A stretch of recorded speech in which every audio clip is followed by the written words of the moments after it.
Devyansh teachers academy Bhagalpur आप सभी मित्रगणों का हार्दिक अभिनंदन। जय हिंद। सफल होइए हंसते हंसते, जिंदगी और माता पिता के सपनों को कीजिए सफल होकर नमस्ते।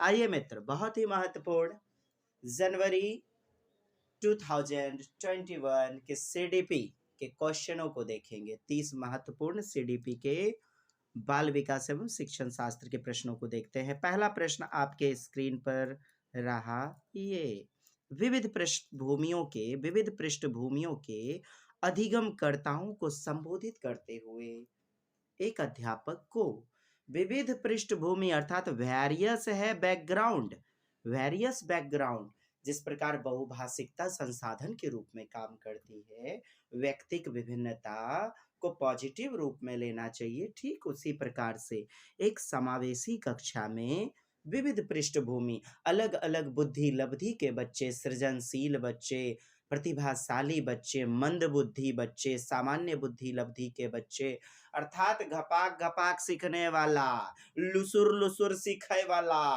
और कुछ कुचा करके सीखे वाला बच्चा मिलेगा तो कोची कीजिएगा है मास्टर जी, है मास्टरनी, गप इतने सा है। पहला नंबर विकल्प सभी के लिए मानकीकृत आकलन।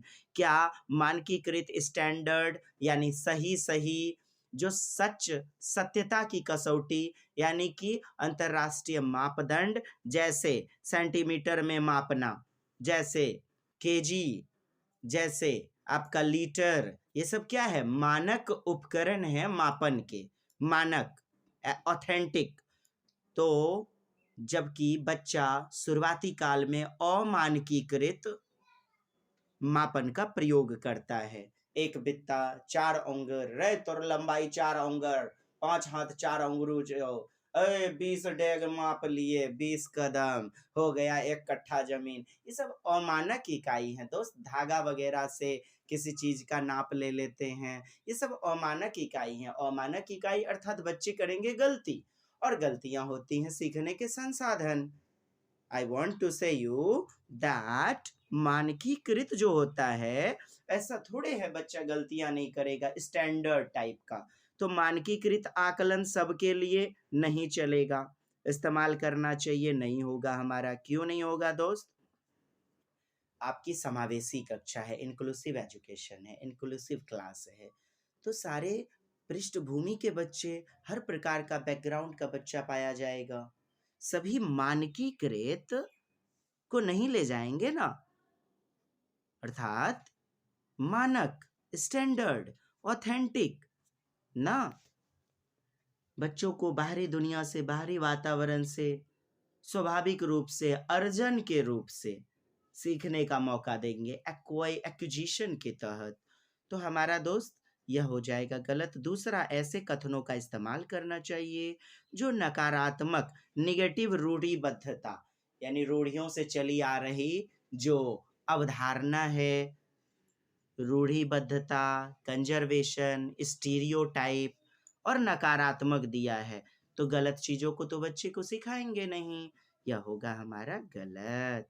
क्योंकि आप एक अध्यापक हैं, आप क्या करोगे ये पूछा जा रहा है। विविधता संबंधी मुद्दों पर बातचीत टालनी चाहिए। नहीं, विविधता प्रश्न में है, विविध और विविधता संबंधी मुद्दों पर बातचीत करनी चाहिए। विविध विन्यास, विविध प्रकार के अभिविन्यास लीजिए, है ना। विविध प्रकार के विन्यास से उदाहरण लेना, वेरियस टाइप का विन्यास, वेरियस अलग अलग टाइप के TLM materials, teaching learning material का प्रयोग करना चाहिए। यानी प्रत्येक चीजों का ख्याल रखना होगा विभिन्न तरीके से। एक उदाहरण से बच्चा नहीं समझ रहा है तो विविध प्रकार का अभिविन्यास यानी विविध प्रकार का एग्जाम्पल लीजिए। बात समझ में आई मित्रों? विविध विन्यासों से उदाहरण लेना चाहिए, अलग अलग प्रकार से बच्चों को सिखाना चाहिए। This is the right answer 4। Next प्रश्न हमारा दोस्त, नेक्स्ट प्रश्न की ओर बढ़ते हैं। प्रश्न संख्या 2 है समस्या समाधान। समस्या समाधान किसने दिया था विधि? सुकरात महोदय ना, सुकरात महोदय, अर्थात प्रश्नोत्तर विधि, प्रश्नोत्तर विधि और केवल प्रश्नावली विधि वुडवर्थ, समस्या विधि। और प्रश्न पूछने से बच्चे में क्या आती है? सृजनात्मकता, रचनात्मकता।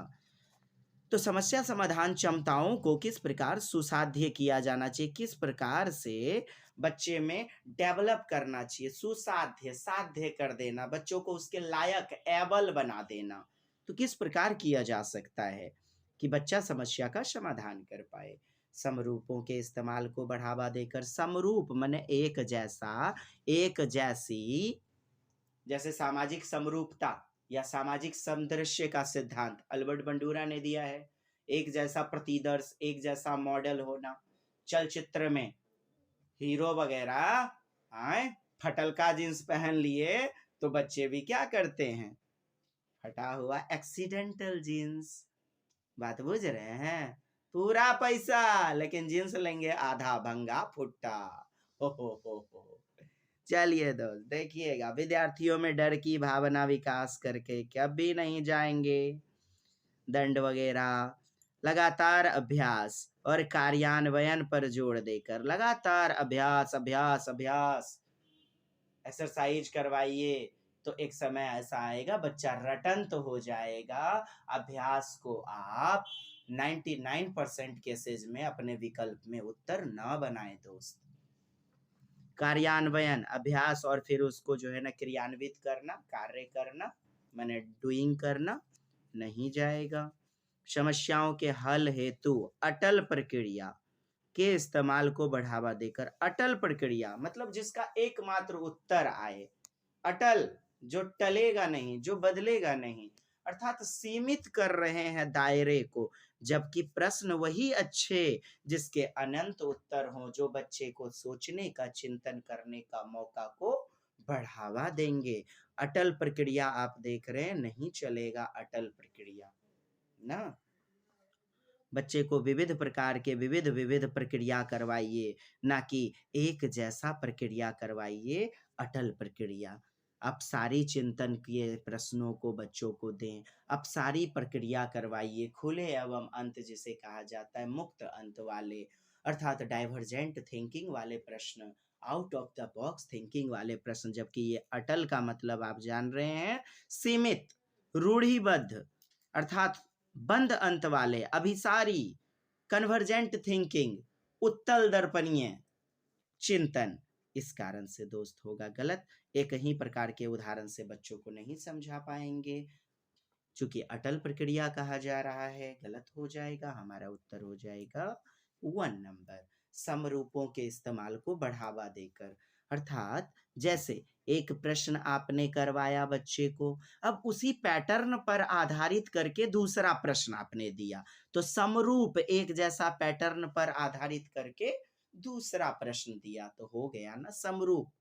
एनालॉजिकल, साइलोलॉजी, सेम टाइप का, सिमिलरिटी। तो सेम प्रकार के वैसे उदाहरण बच्चे को देंगे, सेम प्रकार के उसी प्रश्न को, बच्चे को एक प्रश्न हल करवा दिए, ठीक है दोस्त, और उसी पर आधारित, उसी के समरूप पर आधारित, समरूप माने एक जैसा, उस पर आधारित दूसरे प्रश्न को हल करने दे रहे हैं, तो इसको बढ़ावा देंगे तो बच्चे क्या होंगे? प्रश्नों को समाधान करने में, समस्या को समाधान करने में ज्ञान को डेवलप कर पाएंगे। तो हमारा फर्स्ट नंबर उत्तर। थर्ड नंबर प्रश्न है दोस्त, अधिगम कठिनाइयों से जूझते छात्रों की, अधिगम कठिनाई, अधिगम अर्थात लर्निंग, तो लर्निंग से जूझते हुए छात्र हैं ना, मतलब कॉन्सेप्ट क्लियर नहीं हो पा रहा है, लर्निंग में, अधिगम में, सीखने में बच्चों को बाधा उत्पन्न हो रही है, इसका मतलब हुआ अधिगम कठिनाइयों से जूझते छात्रों की जरूरतों को संबोधित करने के लिए एक अध्यापक को क्या नहीं करना चाहिए। मतलब क्या नहीं करना चाहिए? 3 विकल्प होंगे पॉजिटिव, जो कि अधिगम की कठिनाइयों को दूर करने वाले होंगे, और एक जो निगेटिव होगा, चुन लेंगे दोस्त। व्यक्तिगत शैक्षिक योजना बनाना, यानी व्यक्तिगत बोले तो पर्सनल इंडिविजुअलिटी, अलग अलग बच्चों का मानसिक विकास, एबिलिटी अलग अलग होता है, आंख की पुतली अलग होती है, फिंगरप्रिंट अलग होता है। फ्रांसिस गाल्टन ने व्यक्तिक विभिन्नता का सिद्धांत दिया था, व्यक्तिक विभिन्नता के बारे में बताया हुआ था। तो फ्रांसिस गाल्टन। और आपकी कक्षा में व्यक्तिक विभिन्नता, अलग ढंग से बात करने वाले छात्र एक ही ढंग से, एक ही प्रकार से सभी के सभी चिंतन तो नहीं करेंगे। चलना फिरना उठना बैठना अलग अलग बच्चों का अलग अलग पाया जाएगा। यहाँ तक कि जुड़वा बच्चों का भी अलग अलग रहन सहन, चाल ढाल, लिखने का ढंग, लिखने की बनावट, सृजनात्मकता या मंदबुद्धि होना अलग अलग होता है। व्यक्तिक विभिन्नता से आपके 4 से 5 प्रश्न आने हैं सीटेट में। व्यक्तिगत शैक्षिक योजना, तो व्यक्तिगत यानी पर्सनल इंडिविजुअलिटी का ख्याल रख करके नियोजन कीजिएगा, प्लानिंग कीजिएगा, प्लान बनाइएगा, योजना बनाइएगा, तो सही बात है। जबकि प्रश्न में है नहीं करना चाहिए क्या। शिक्षा शास्त्र यानी पेडागोजी और आकलन अर्थात असेसमेंट की जटिल संरचनाओं का प्रयोग, जटिल संरचना का प्रयोग कीजिएगा। अर्थात जैसे आकलन कर रहे हैं तो हार्ड प्रकार के प्रश्न दे रहे हैं। दृश्य श्रव्य सामग्रियों का इस्तेमाल, टीएलएम का, टीचिंग लर्निंग मटेरियल का यूज तो करेंगे ही आप। चौथा, संरचनात्मक शिक्षा शास्त्रीय उपागमों का इस्तेमाल, संरचनात्मक शिक्षा शास्त्रीय उपागमों का इस्तेमाल, समझे इसको।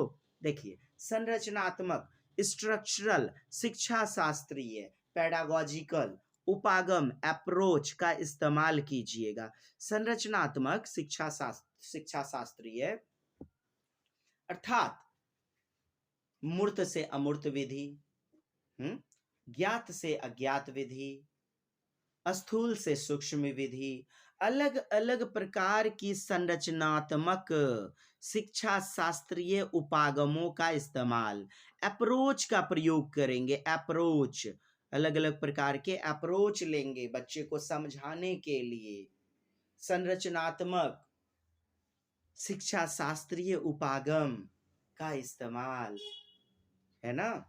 चलिए, शिक्षा शास्त्रीय उपागम, शिक्षा शास्त्र मतलब इतना समझिए नहीं यार। पेडागोजी उपागम, पेडागोजी हमें क्या बताती है, शिक्षण शास्त्र बताती है कि बच्चों को how to teach in a good way, किस प्रकार से बेहतर ढंग से पढ़ाना, यही तो है शिक्षा शास्त्रीय उपागम अप्रोच।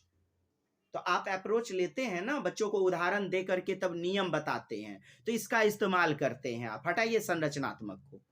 अब आप देखें शिक्षा शास्त्रीय उपागम, पेडागोजिकल अप्रोच, तो पेडागोजिकल अप्रोच का इस्तेमाल करना, यूज करना, सही तो बात है।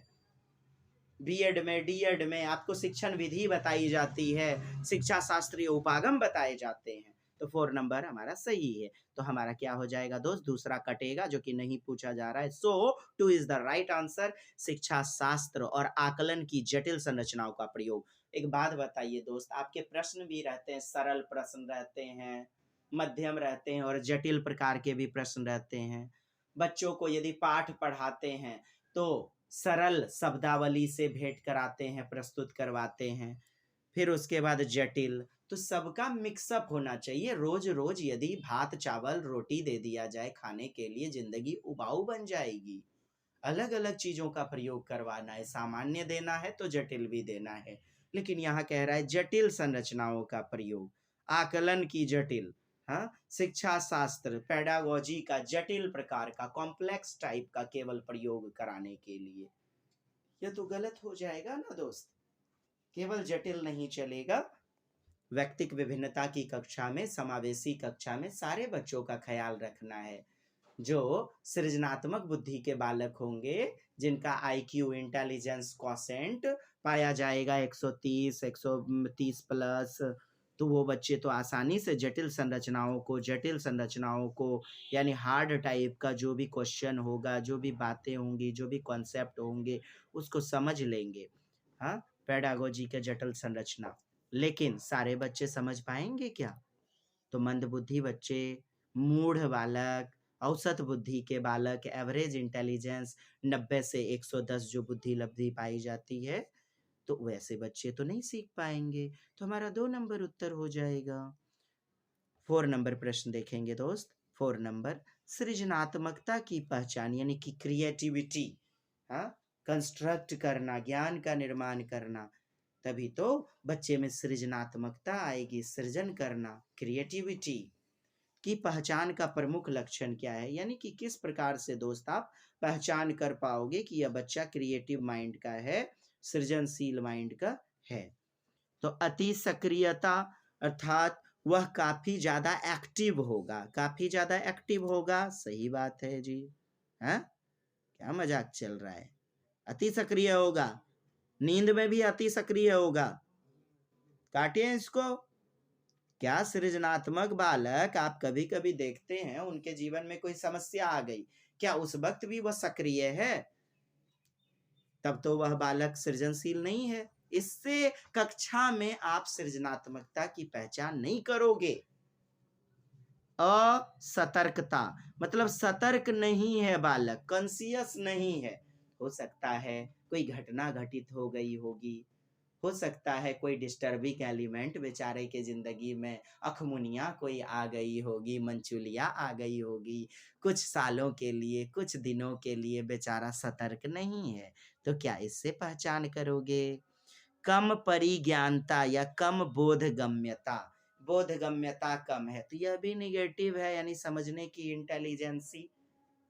अपसारी चिंतन, this is the right answer. क्यों दोस्त? अपसारी चिंतन जिसे खुले अंत वाले प्रश्न या खुले अंत वाला चिंतन, हाँ, out of the box thinking बोले तो बच्चा डाइवर्जेंट थिंकिंग, डाइवर्जेंट थिंकिंग अर्थात खुले अंत, मुक्त अंत, अपसारी चिंतन, divergent thinking, out of the box, जिसके अनंत उत्तर हो, एक से ज्यादा तरीके से बच्चे उत्तर दे सकें, अलग अलग प्रकार से बच्चे सोच सकें। जैसे महात्मा गांधी के ऊपर निबंध लिखो तो सारे बच्चे अलग अलग रूप से लिखेंगे ना। अब पासपोर्ट छपाई लिए, कारखाना खोल लिए एक जैसा, तब तो अभिसारी चिंतन। कम परिज्ञानता अर्थात बंद अंत वाले प्रश्न, कन्वर्जेंट थिंकिंग हो जाएगा। इन द बॉक्स रूढ़िवादी या पूर्वाग्रहित तर्क, पूर्वाग्रहित रूढ़िवादित स्टीरियोट, पूर्वाग्रहित रूढ़िवादिता वाले क्या होंगे? चिंतन। तो हमारा यहाँ पूछा जा रहा है सृजनात्मकता, पॉजिटिव वाला, बेस्ट वाला, तो हमारा 4 उत्तर हो जाएगा दोस्त। जैसे आप अपने जीवन में घटित किसी भी एक घटना का वर्णन करो, अपने शब्दों में लिखो, तो आप सारी चिंतन। चलिए, अच्छा समय ज्यादा हो रहा है, आपका बहुत कम समय लेना चाहूंगा, फटाफट प्रश्नों को देखते हैं दोस्त।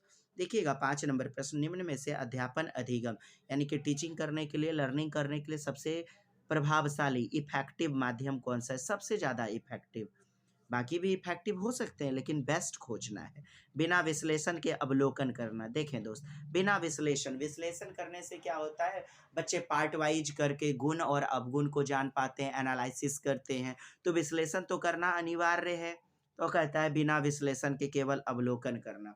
अवलोकन किए, विजुअलाइज किए, ऑब्जर्वेशन किए, चाक्षुषीकरण किए, मानसिक चित्रण, प्रत्यक्षीकरण, चाक्षुष, सबका मतलब देखना। तो बच्चे देखेंगे तो गुणों और अवगुणों को जानेंगे ना, जबकि बिना कह रहा है। कट गया जी अपना। दूसरा नंबर आपका विकल्प है अनुकरण या नकल और दोहराना। अनुकलन इमिटेशन या नकल करना, और दोहराना सेम टू सेम कॉपी करना, रट्टा मार, नकल कर लेना। तो इससे क्या ज्ञान का विकास होगा? नहीं ना। चलिए, तीसरा विकल्प विषय वस्तु को यंत्रवत, क्या बच्चे मशीन है? क्या बच्चे मशीन है, यंत्र हैं जो कि यंत्रवत याद करेंगे? जहां भी रट्टा मार आएगा, रोट लर्निंग आएगा, क्रैमिंग आएगा, मेमोराइजेशन आएगा, रटंत विद्या आएगा, वह हमारा विकल्प यूं भी कटेगा। संकल्पनाओं के बीच संबंध खोजना अर्थात कॉन्सेप्ट के बीच, अवधारणा के बीच, संप्रत्यय के बीच, प्रत्यय के बीच क्या खोजना? संबंध, रिलेटिविटी स्थापित करना, संबंध स्थापित करना, एक कॉन्सेप्ट से दूसरे कॉन्सेप्ट में संबंध करना, स्थापित कर देना, रिलेटिविस्ट कर देना, रिलेशन बैठा करके सिखाना बच्चे को। इस प्रकार से अध्यापन यदि कीजिएगा तो सारे के सारे बच्चे आपके सीख पाएंगे बेहतरीन ढंग से। नेक्स्ट प्रश्न है आपका 5 का, हमारा 4 नंबर हो गया। नेक्स्ट छठा नंबर प्रश्न है दोस्त ये। छठा, एक अध्यापिका को दिए गए किसी कार्यकलाप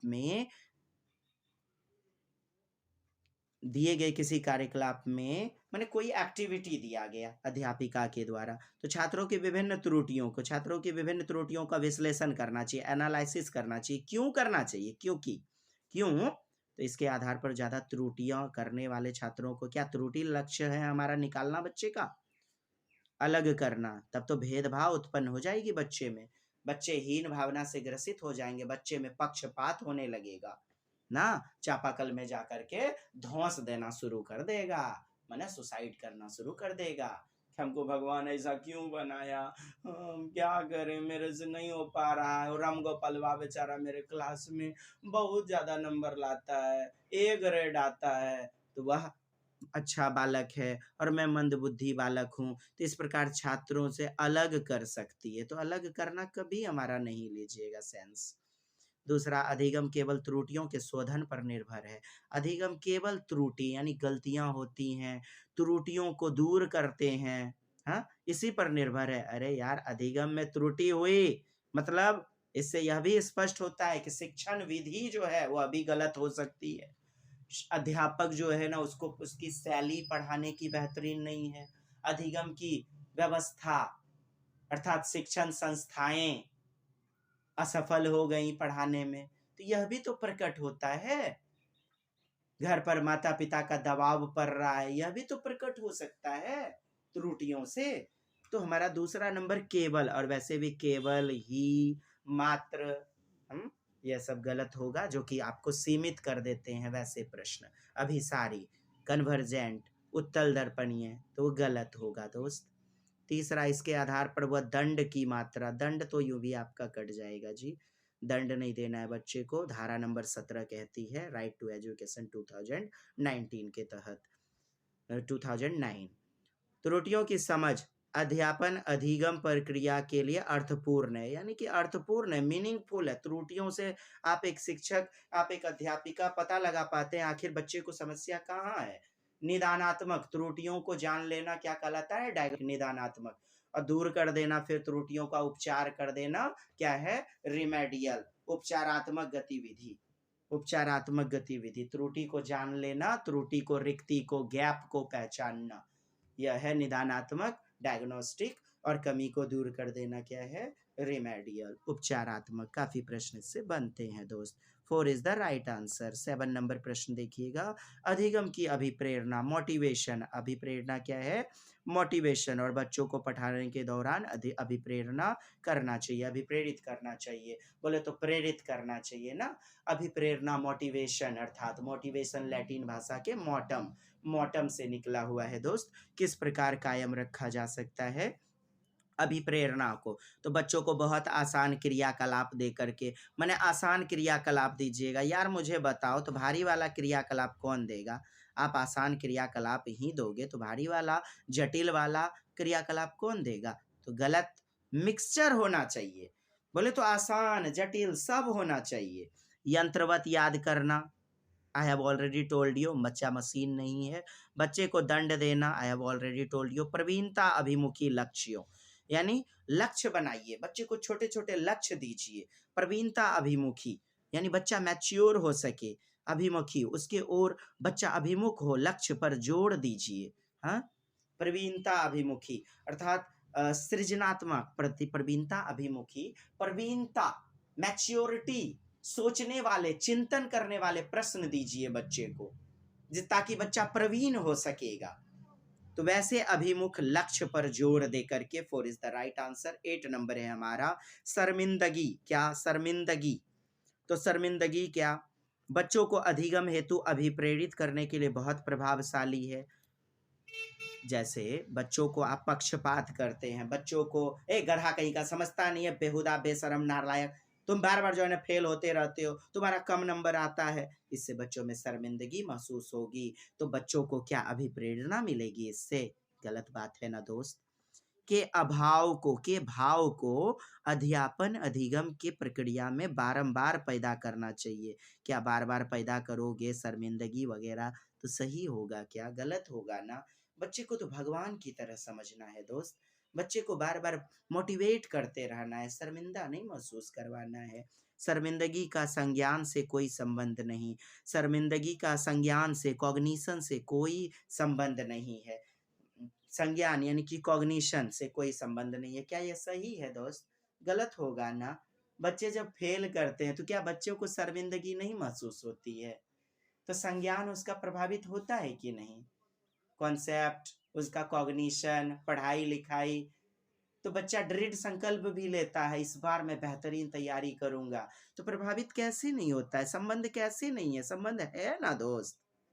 4 नंबर का संज्ञान पर नकारात्मक प्रभाव पड़ सकता है। Yes, 4 is the right answer. शर्मिंदगी, शर्मिंदगी से क्या होता है, निगेटिव हो सकते हैं। बच्चे को बार बार जो है डांटिएगा, फटकारिएगा, बच्चा जो है बैड फीलिंग करेगा। यानी 4 नंबर, शर्मिंदगी का संज्ञान पर नकारात्मक प्रभाव पड़ सकता है। बिल्कुल नकारात्मक प्रभाव पड़ सकता है। तो हमारा 9 नंबर अब प्रश्न देखेंगे दोस्त। 9 नंबर प्रश्न आपका कह रहा है अधिगम का संरचनात्मक विस्तार यह सुझाव देता है। अधिगम का संरचनात्मक यानी कंसेप्चुअल, कंसेप्ट वगैरह संरचना करना, विचार, यह सुझाव देता है कि ज्ञान की संरचना में ज्ञान का निर्माण करना। जीन प्याजे साहब ने क्या कहा, बच्चा ज्ञान का निर्माण करता है, बच्चा नन्हा अन्वेषक है, बच्चा ज्ञान निर्माता है, ज्ञान की संरचना करता है ना। तो उसमें क्या बच्चे सक्रिय भूमिका निभाते हैं दोस्त। देखिए सक्रिय शब्द ही आ गया आपका, लेकर के चले जाना है। क्या पॉजिटिव टैग वर्ड होंगे, क्या नेगेटिव टैग वर्ड होंगे, अपने यूट्यूब चैनल पर आप देख लेंगे टैग वर्ड्स। ठीक है, काफी बेहतरीन बताया गया है दोस्त। आपकी छबो विषय, हाँ छबो विषय यानी जिनका इंग्लिश है, जिनका संस्कृत है, उनके लिए भी काफी दमदार हमारा वो वीडियो बना हुआ है। कृपया उसको आप देखें, लिंक बॉक्स में जाकर के देखिए। हमारा सक्रिय शब्द आ गया। बच्चे क्या होते हैं, सक्रिय ज्ञान निर्माता होते हैं। जीन प्याजे साहब ने कहा सक्रिय अन्वेषक होते हैं। कैसे, बालू का घरौंदा बना लेगा, उस पर सुसु कर लेगा, सृजनात्मकता है साहब। बच्चा खिलौना लाएगा, खिलौना खरीद कर देते हैं। खिलौना आखिर चलता कैसे है, खिलौने को बच्चा तोड़ता है, उसको खोलता है, देखता है आखिर ये घिरनी कैसे चलता है, आखिर ये भूम भूम कार कैसे चलता है। हाँ, बच्चा मोबाइल में को पानी में डाल करके देखता है तो क्या होता है अब आगे, है सिकिया वगैरह, बटरफ्लाई वगैरह, उसको बच्चा पकड़ता है, दौड़ता भागता है, पकड़ता है, उसमें पूंछ में रस्सी बांध देता है। यस, यही तो दिखाता है बच्चे साइंटिस्ट होते हैं, अन्वेषक होते हैं, खोजकर्ता होते हैं, सक्रिय रूप से ज्ञान के निर्माता होते हैं। तो बच्चे को एक्टिव रखिएगा तब ना एक्टिव लर्नर होगा चाइल्ड सेंटर्ड एजुकेशन में। यह बात है दोस्त। बच्चे पूर्ण रूप से पाठ्य पुस्तक पर निर्भर होते हैं। पाठ्य पुस्तकों में आपने बहुत सारी गलतियां भी देखी हुई हैं, और पाठ्य पुस्तक क्या पूर्ण होती है अपने आप में। कभी भी सीटेट में या कभी भी पाठ्य पुस्तकों को आधार न बनाएं। हाँ, एनसीएफ 2005 भी कहती है पाठ्य पुस्तक के ज्ञान को बाहरी वातावरण से जोड़ करके सिखाया जाना चाहिए। तो पाठ्य पुस्तक जहां भी मिले दोस्त गलत कर देंगे, बच्चों की कोई भूमिका नहीं होती। फिर चाइल्ड सेंटर्ड एजुकेशन है, बाल केंद्रित या लोकतंत्रात्मक या बाल केंद्रित शिक्षण प्रणाली। चाइल्ड सेंटर्ड एजुकेशन में बच्चा ही तो सब कुछ है, एवरीथिंग है, और बच्चे की ही भूमिका नहीं होती है, गलत। बच्चे पूर्ण रूप से वयस्कों पर निर्भर करते हैं। ऐसा होता तो बच्चा कभी अपने दम पर सीख नहीं पाता। वयस्कों पर, मम्मी पापा दादा दादी, हाँ आपके समवयस्क, क्या उसी से सीखते हैं, खुद से कुछ नहीं सीखते। बच्चा खुद ही सक्रिय ज्ञान निर्माता है दोस्त। वयस्कों पर जोड़ दिया जा रहा है केवल। 1 नंबर हमारा उत्तर हो जाएगा। 10 नंबर अधिगम के लिए निम्न में कौन सी धारणा उपयुक्त है, उपर्युक्त है। ठीक है, कौन सा उपयुक्त है, उपयुक्त यानी सही सही है लर्निंग के लिए, सीखना। और अधिगम जानते हैं ना दोस्त, अधिगम क्या होता है। अधिगम क्या है, जहां पर लक्ष्य केंद्रित होता है, जहां पर औपचारिक रूप से शिक्षा दी जाती है, फॉर्मल रूप से, अर्थात जहां पर नियम कायदे कानून होते हैं। हाँ, और अर्जन क्या है, स्वाभाविक परिवेश, नेचुरल परिवेश, मातृभाषा से जोड़ के एक्विजिशन, जहां पर उद्देश्य वगैरह नहीं होते हैं, यूं ही सहज रूप से सीख लिया जाता है, प्रयास रहित होता है। हाँ, इसी को अनौपचारिक शिक्षण विधि या प्राथमिक निकाय आप कहेंगे। प्राथमिक निकाय जैसे माता पिता, परिवार, रिश्तेदार, नातेदार। औपचारिक निकाय तो आप अर्जन को क्या कहेंगे, प्राथमिक निकाय जो होगा उसे अनौपचारिक शिक्षण संस्थान या फिर अनौपचारिक निकाय या अनौपचारिक एजेंसी कहेंगे, अनौपचारिक घटक कहेंगे, जहां फॉर्मेलिटी नहीं चलती, नॉन फॉर्मल, है ना दोस्त। चलिए, तो देखिएगा अधिगम के लिए क्या करते हैं, प्रयास से कोई फर्क नहीं पड़ता, प्रयास तो करना ही पड़ता है, प्रयास से फर्क पड़ता है। असफलता अनियंत्रित है, आप बार बार फेल हो रहे हैं तो नियंत्रित करते हैं ना लर्निंग करके। एक्विजिशन की बात नहीं हो रही है, लर्निंग की बात हो रही है, अर्जन की बात नहीं हो रही है। अधिगम जहाँ पर नियम कायदे कानून से सीखते हैं, विद्यालय यूनिवर्सिटी, हाँ, विद्यालय यूनिवर्सिटी, विद्यालय का खेल का मैदान जहाँ कोच होते हैं, जहाँ एक पीटी टीचर होते हैं। बार बार बच्चा असफल हो रहा है क्रिकेट खेलने में तो उसे नियंत्रित किया जाता है। यह भी गलत हो गया ना, असफलता अनियंत्रित है। योग्यता सुधार्य है। योग्यता वगैरह अटल जो भी है, ये अटल कह रहा है योग्यता को सुधारा नहीं जा सकता, अटल है। कैसे नहीं, गलतियां होती हैं, सुधारा जाता है। बच्चे में योग्यता नहीं है लेकिन प्रयास करवाते हैं शिक्षक और उसे सुधारा जाता है। यानी योग्यताएं वगैरह सुधार रहे हैं, रिफॉर्म करने वाले हैं, सुधार करने योग्य होते हैं, एबल बना देते हैं बच्चे को। जो मूढ़ बालक हैं उसे भी प्रयास करवाते करवाते, अधिगम करवाते करवाते सुधार करके बेहतरीन बना दिया जाता है। अर्थात बोक को भी लायन बना दिया जाता है। 3 is the right answer. Next number, प्रश्न 11 नंबर आपके स्क्रीन बोर्ड पर रहा दोस्त। निम्नलिखित में कौन सी परिपाटी विद्यार्थियों में संकल्पनात्मक यानी कंसेप्चुअल अंडरस्टैंडिंग, संकल्पनात्मक अर्थात कंसेप्चुअल कॉन्सेप्ट वगैरह का निर्माण में बढ़ोतरी करेगा। तो बात इतनी सी है, कंसेप्ट बढ़ाने में हे टीचर मैडम जी क्या कीजिएगा, कैसे बढ़ोतरी कीजिएगा? तो बारंबार परीक्षाएं, क्या बच्चा परीक्षाएं देने के लिए पैदा हुआ है? अन्वेषण और संवाद। अन्वेषण विधि किसने दिया था? अन्वेषण विधि H.E. आर्मस्ट्रॉन्ग ने दिया था। अन्वेषण विधि का अन्य नाम सुने, खोज विधि, ह्यूरिस्टिक मेथड। ह्यूरिस्ट मतलब होता है आई ह्यूरिस्ट, मतलब मैं खोज करता हूँ, खोजी उपागम, खोजी विधि। अन्वेषण विधि, अन्वेषण विधि, अनुसंधान विधि, तो ये अन्वेषण करता है और बच्चा जो है खोजी होता है, सक्रिय रूप से ज्ञान को खोजता रहता है, खिलौने को तोड़ता है, बालू के घरौंदे बनाता है, गुड्डे गुड़ियों का खिलौना रूपी गुड्डे गुड़ियों का विवाह शादी रचाता है।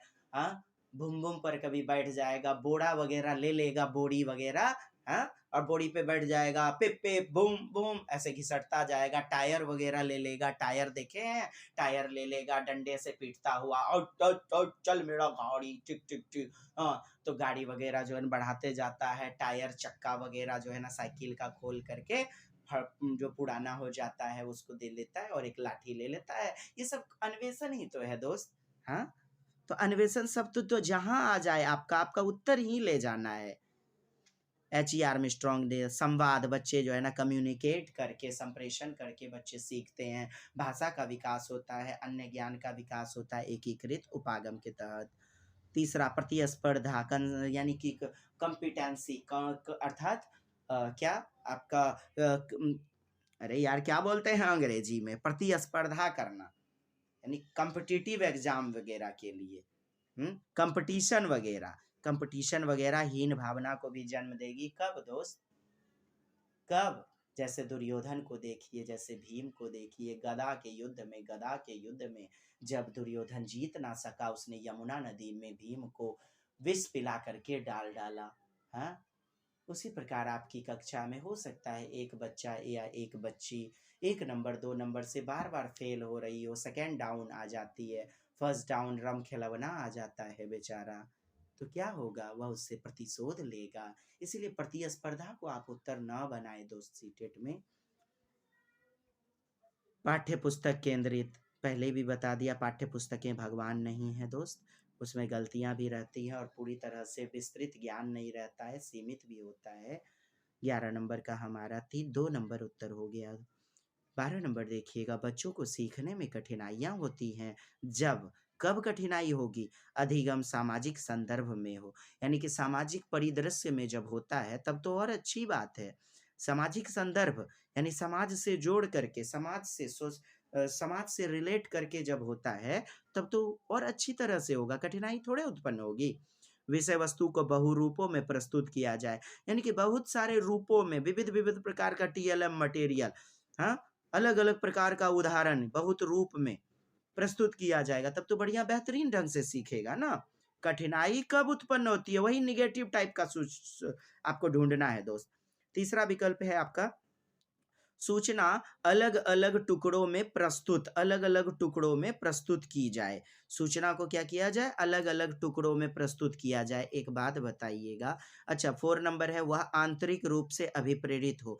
जब इंटरनल रूप से अभिप्रेरित मोटिवेट होगा तो बच्चा सब कुछ कर जाएगा। जब आप आंतरिक रूप से अभिप्रेरित होते, क्या होता है, इस बार तो मैं खाना नहीं खाऊंगा, इस बार तो मुझे सीटेट पास करना है तो करना है, इस बार तो मैं जो न एक भी फिल्म नहीं देखूंगा यदि मेरा ये वाला चैप्टर क्लियर नहीं हुआ। तो आप आंतरिक रूप से अभिप्रेरित हैं। तो 4 तो आपका सही है दोस्त। तीसरा हमारा गलत होगा, क्यों, आइए देखते हैं दोस्त। आइए, सूचना अलग अलग टुकड़ों में प्रस्तुत की जाए। अलग अलग टुकड़ों में यानी कि सूचना एक जगह एकत्रित रहनी चाहिए ना। आप वहीं को प्रश्नों में एक सूचना, इंस्ट्रक्शन कि उपर्युक्त जो है ना, निम्नलिखित प्रश्नों के उत्तर 60 शब्दों में, निम्नलिखित प्रश्नों के उत्तर डैश देने हैं। फिर एक पेज छोड़ करके 60 शब्दों में उत्तर देने हैं। फिर जो है ना तीसरे पेज में दे दिया क्या, कि खंड खंड करके, अर्थात सेगमेंट ए, खंड ए का उत्तर जो है 30 ही शब्दों में देंगे, आगे वाले प्रश्नों का उत्तर 60 शब्दों में। मतलब सूचनाएं एक जगह रहेंगी तभी तो किसी प्रश्न को, किसी समस्या के समाधान को ढूंढ पाएंगे ना। सूचनाएं एक जगह होनी चाहिए, ना कि टुकड़ों में बटी हुई होनी चाहिए अलग अलग, तब बच्चे को कठिनाई उत्पन्न होगी। 13 नंबर प्रश्न है दोस्त, हमारा 3 उत्तर हो गया, ठीक है। 13, अधिगम की सर्वोत्तम अवस्था कौन सी है? सर्वोत्तम यानी बेस्ट वाली, सबसे अच्छी अवस्था ना अधिगम के लिए। तो कहने का मतलब है अधिगम कखन घपाक घपाक होगा, कखनी संतुलित उत्तेजना, कोई भय नहीं। देखिए, कोई भय नहीं, बच्चों में भय होगा तो कोई भी बच्चा स्वतंत्र रूप से सीख नहीं पाएगा, यानी दबाव बना रहेगा, प्रेशर बना रहेगा। कोई भय नहीं, सही बात। संतुलित उत्तेजना यानी कि बैलेंस्ड टाइप का एक्साइटमेंट हो। अभी कभी कभी आपने देखा होगा ज्यादा उत्तेजना यानी उच्च उत्तेजना आपसे प्रश्नों को गलत करवा देती है, जिसको आप ओवर कॉन्फिडेंस बोलते हैं। गलत हो गया तीसरा। कोई उत्तेजना नहीं, उत्तेजना विहीन पशु के समान है मनुष्य। संवेग जिसमें नहीं है वह मनुष्य क्या है? उत्तेजना विहीन मनुष्य पशु के समान है। निम्न उत्तेजना नहीं जी दोस्त, निम्न उत्तेजना होगी तो कभी भी एक्साइटमेंट नहीं आएगा, जोश नहीं आएगा, पढ़ने के लिए अभी प्रेरणा फिर खत्म होती चली जाएगी धीरे धीरे। हाँ, मतलब मीडियम टाइप का होना चाहिए, बोले तो संतुलित रूप का होना चाहिए, संतुलित उत्तेजना, बैलेंस्ड प्रकार का। कोई भय नहीं, बिल्कुल दबाव में रह करके जो है ना बच्चे स्वतंत्र रूप से सक्रिय ज्ञान के निर्माता नहीं हो पाएंगे। 13, 1 is the right answer. 14 number प्रश्न देखेंगे दोस्त, बच्चों के विकास की व्यक्तिगत विभिन्नताओं को, व्यक्तिगत विभिन्नता देख रहे हैं, पर्सनल इंडिविजुअलिटी, हाँ, तो फ्रांसिस गाल्टन ने दिया हुआ था बेहतरीन ढंग से। आप देखेंगे प्रत्येक सेट में आपको 150 क्वेश्चन में लगभग 5-7 प्रश्न आने वाले हैं। हाँ, किसी न किसी ढंग से घुमा फिरा के पूछ लिया जाएगा। आइए जल्दी जल्दी खींचेंगे दोस्त। बच्चों के विकास की व्यक्तिगत विभिन्नताओं को किस प्रकार प्रतिरोपित किया जा सकता है, किस प्रकार प्रतिरोपित कर सकते हैं, किस प्रकार बच्चे के विकास को आप जो है मतलब बढ़ा सकते हैं, प्रतिरोपित कर सकते। अरे रोपना कहने का मतलब है फल पौधों को रोप देते हैं, प्रतिरोपित कर देने हैं, यानी प्रोजेक्टेड किस प्रकार कीजिएगा, प्रोजेक्टाइल कर देना, प्रतिरोपण कर देना, आरोपण कर देना। तो व्यक्तिक विभिन्नताओं, तो ना आनुवांशिकता पर ना पर्यावरण पर, गलत बात है। हमारी जिंदगी पर, विकास पर पर्यावरण का, साथ ही साथ आनुवांशिकता, हेरिडिटी, ग्रेगर जॉन मेंडल जिसके पिता हैं, पर्यावरण का काफी प्रभाव पड़ता है। आपको गाजा बाजा बज रहा है और मैं पढ़ने बोल दूं, आप पढ़ पाएंगे? गेहूं के पौधे को जाकर के लद्दाख में बो दीजिए तो उपजेगा, तो पर्यावरण का प्रभाव पड़ा ना जी, यही तो है। दूसरा, आनुवांशिकता एवं पर्यावरण की पारस्परिकता, कितनी बढ़िया बात है, पारस्परिकता। अंतः क्रिया यानी अंतः संबंध, किसका सह संबंध, किसका संबंध, हेरिडिटी का, जेनेटिक्स का, और पर्यावरण एनवायरनमेंट का। तो दूसरा हमारा बेस्ट है। केवल आनुवांशिकता नहीं जी, पर्यावरण का भी काफी महत्व है, भोजन का, जाति प्रजाति, नागरिकता, आर्थिक स्थिति घर की, विकास को प्रभावित करने वाले तथ्य हैं ना, घटक हैं ना, तो वो सब प्रभावित करते हैं, वो सब व्यक्तिगत विभिन्नताओं के लिए द्योतक हैं, जिम्मेदार हैं। 4 केवल पर्यावरण पर, यह भी बात गलत। 2 इज द राइट आंसर, आनुवंशिकता एवं पर्यावरण की पारस्परिकता पर। 15 नंबर, एक कार्य के दौरान साइना स्वयं से बात कर रही है। क्या कर रही है दोस्त? स्वयं से बात कर रही है। बस आगे नहीं पढ़ूंगा मैं। स्वयं से बात कर रही है तो वह स्वनियमन कर रही है। क्या कर रही है? खुद की उसकी बातचीत है, वह स्वनियमन कर रही है, यानी सेल्फ रेगुलेशन कर रही है। Self regulation 4 is the right answer.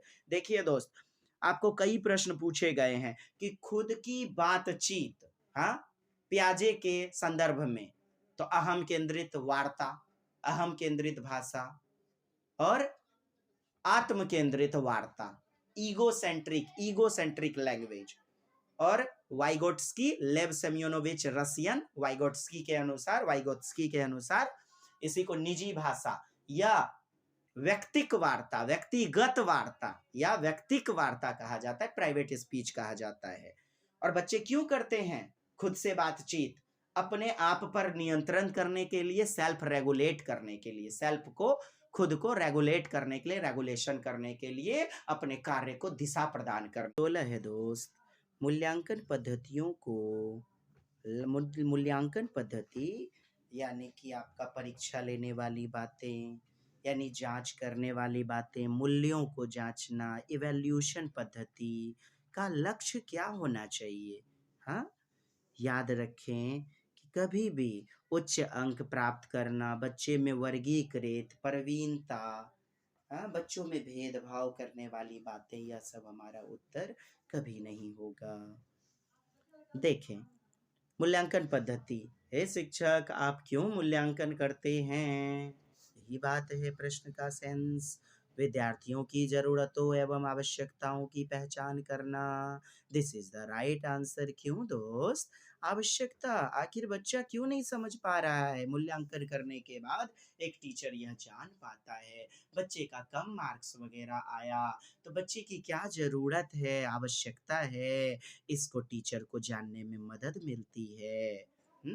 अध्यापक आखिर कहाँ असफल हो रहा है, बच्चे उनके पास नहीं कर पा रहे हैं, बच्चे बेहतरीन रूप से ज्ञान को समझ नहीं पा रहे हैं, आखिर मुझ शिक्षक में की शिक्षण विधि में क्या दोष है, ये सारी होती हैं जो आवश्यकता ना।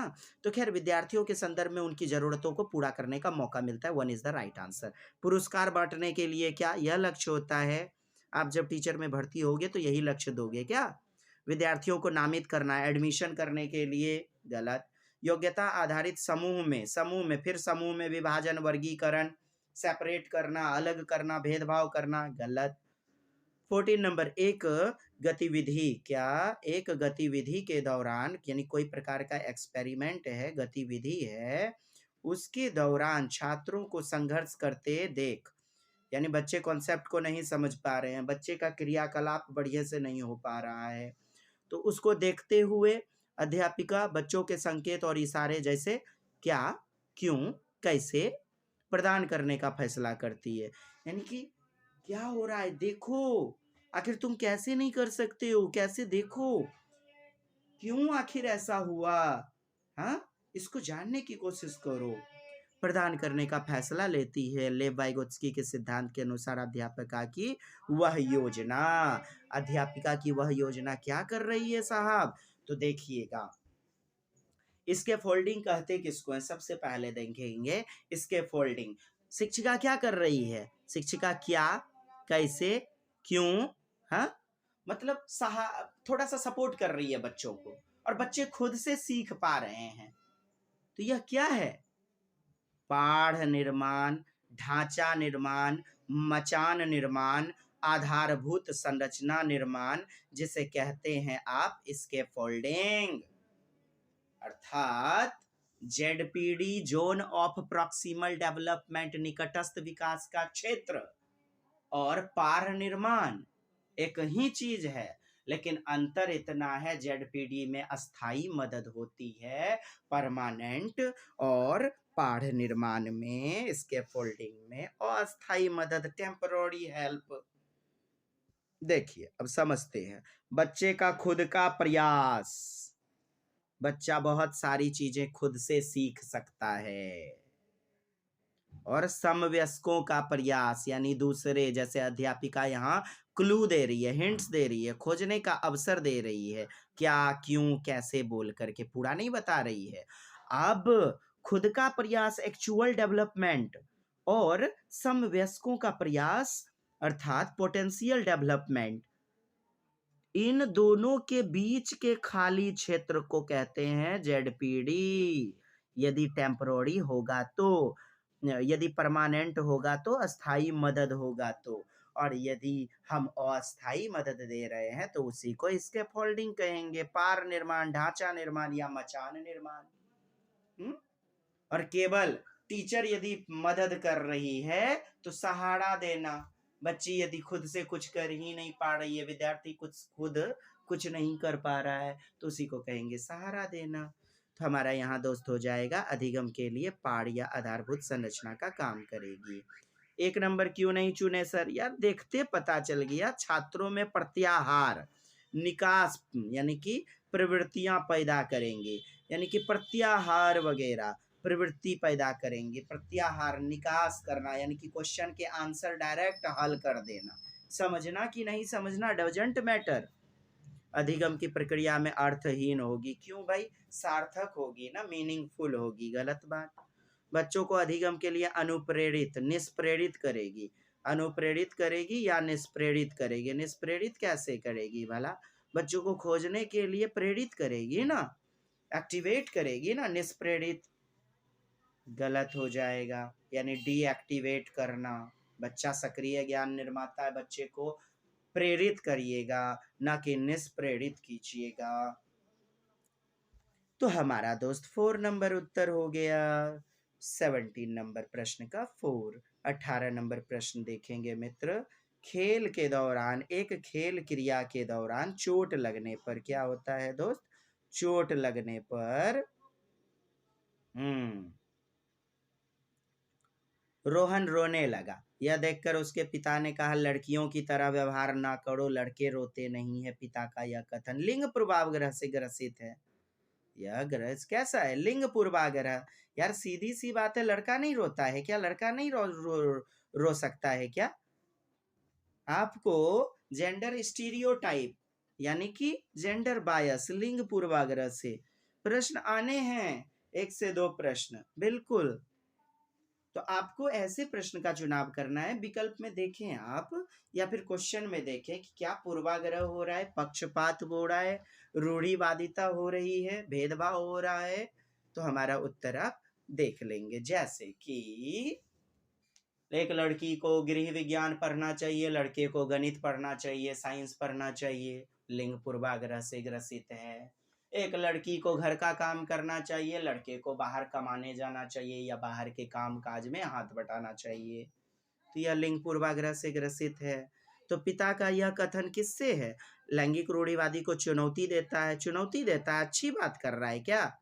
हाँ, चुनौती दे रहा है, लिंग पूर्वाग्रह को चुनौती दे रहा है, ये तो अच्छी बात है ना जी। मतलब चुनौती दे रहा है, लैंगिक रूढ़िवादिताओं को दर्शाता है, लैंगिक रूढ़िवादिता को दर्शाता है। हाँ जी, रूढ़िवादिता को दर्शा रहा है, शो कर रहा है। यह तो हमारा गलत है, चुनौती नहीं। चलिए देखिएगा दूसरा, लैंगिक समानता को बढ़ावा देता है। बढ़ावा कहाँ दे रहा है? समानता थोड़ी हो रही है, और समानता हो रही है, भेदभाव हो रही है। ठीक है, 3rd is the right answer. 19 number, एक प्रगतिशील शिक्षा, प्रोग्रेसिव एजुकेशन, बच्चा का साथ यानी कि हर क्षेत्र से चहुमुखी विकास हो, यही कहता है जॉन डीवी महोदय का प्रगतिशील शिक्षा। तो प्रगतिशील कक्षा में बच्चे के हर तरफ के विकास, मानसिक, सांवेगिक, सामाजिक, बच्चे की बौद्धिक, फिजिकल डेवलपमेंट, सारे विकास को देखते हैं। हाँ जी, चलिए।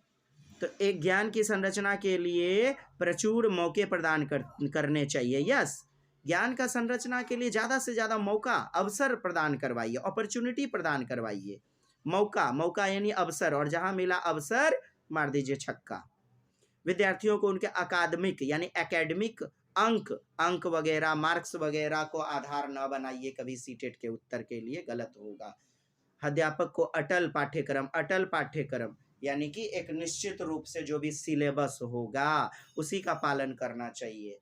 जबकि होना क्या चाहिए, बच्चा यदि सिलेबस से नहीं समझ रहा है, सिलेबस के बाहर की दुनिया से जोड़ करके बच्चे को पढ़ाइए, यानी कि निश्चित अटल पाठ्यक्रम गलत होगा आपका। 4 नंबर, विद्यार्थियों में प्रतिस्पर्धा, पहले भी बताया कंपटीशन वगैरह बातें जो है नहीं चलेंगी, आपका 1 नंबर उत्तर हो जाएगा। 20 नंबर, लॉरेंस कोहलबर्ग के सिद्धांत।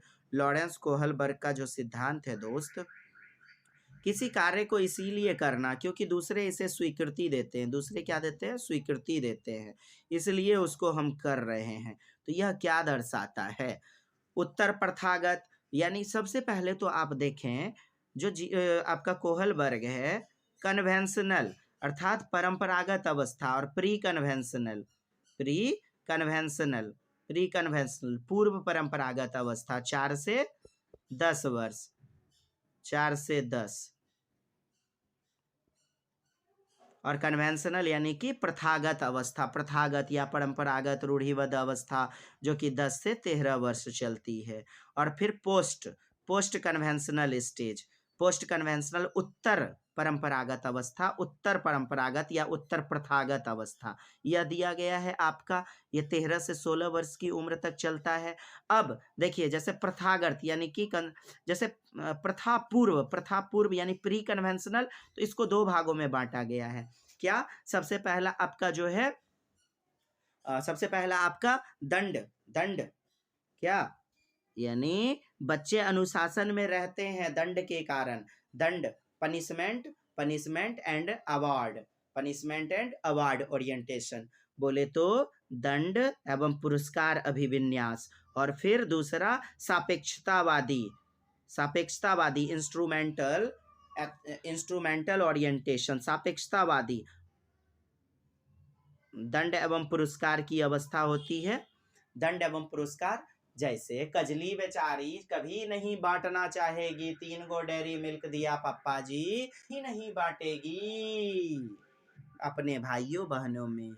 वह डर ही है माता पिता का जो नैतिकता लाती है बाह्य रूप से, है ना। तो दंड एवं पुरस्कार अभिविन्यास। दूसरा आपका क्या? सापेक्षतावादी उन्मुखता अभिविन्यास, सापेक्षतावादी यानी दूसरों की देखा देखी करता है बच्चा, नकल करता है। एक टीचर जैसे लिख रहे हैं वैसे ही देख देख करके सेम टू सेम लिखता है। टीचर जैसे काम करके गए वैसे ही कॉपी करना, नकल करना, अनुकरण की जितनी बातें आएंगी सारे प्रश्न के उत्तर हमारे यही होगा। पहला पक्ष का पहला चरण और पहले पक्ष का दूसरा चरण क्या होगा आपका? दंड एवं पुरस्कार अभिविन्यास। अब देखें दोस्त, कहता है किसी कार्य को इसीलिए करना क्योंकि दूसरे इसे स्वीकृति देते हैं। दूसरा देखें क्या है? 10 से 13 वर्ष कन्वेंशनल स्टेज अर्थात परंपरागत अवस्था, अच्छा लड़की अच्छी लड़की, अच्छा लड़का अच्छी लड़की अभिविन्यास, good boy nice girl orientation. पूरी जिंदगी हमारे माता पिता या रिश्तेदार उदाहरण देते हैं, देख देख देख छंगूड़ी के बेटा डॉक्टर बन गया, ई गधा कहीं का, खचड़ा कहीं का, गधा कहीं का, खचड़ा कहीं का, आवारा कहीं का, पढ़ता लिखता नहीं है, सूतल रहता है, आवारागर्दी करते रहता है, तुम क्यों नहीं डॉक्टर बनते हो? मने दूसरे शाबाशी दे वैसा ही देखा देखी करना, किसी कार्य को सेम टू सेम करना, इतिहास पर चलना, अच्छा लड़का अच्छी लड़की अभिविन्यास है।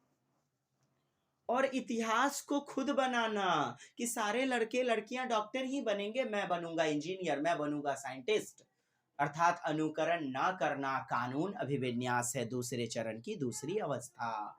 और दूसरे चरण की परंपरागत यानी कन्वेंशनल, जिसे प्रथागत अवस्था भी कहते हैं, उसकी अवस्था दूसरे हमें स्वीकृति देते हैं, शाबाश शाबाश, वाह बेटा मैंने डॉक्टर बोलने बोला था, डॉक्टर तुम बन गया, मेरी इच्छा थी डॉक्टर बनाने की, तुमको मरने से पहले तुमको डॉक्टर बनता हुआ देखूं, तुम तो डॉक्टर बन गया। तो किसी कार्य को इसीलिए करना क्योंकि दूसरे इसे स्वीकृति देते हैं। तो क्या हो जाएगा दोस्त आपका उत्तर? Yes, 4 is the right answer. 21 number प्रश्न है आपका दोस्त, बच्चों के समाजीकरण के संदर्भ में सबसे पहले समझे समाजीकरण होता क्या है? सोशियलाइजेशन। सोशियलाइजेशन, समाज के द्वारा बनाए गए मापदंड में ढाल देना ही सोशियलाइजेशन है। समाज के द्वारा जो भी नियम कायदे कानून बनाए गए हैं उसमें बच्चे को डालना। जैसे कि एक बच्ची बेचारी शकुंतलिया जा रही है स्कूल, नाक में उंगली डालते हुए दादाजी ने देख लिया। दादाजी बोलते, नाना बेटी तुम तो रानी बिटिया हो, नाक में उंगली गंदे बच्चे डालते हैं, नाक से उंगली निकलवा दिया ना। सामाजिक मापदंड में, सामाजिक नियम कायदे कानून में ढाल दिया ना, समाजीकरण कर दिया, है ना दोस्त। यही तो है समाजीकरण।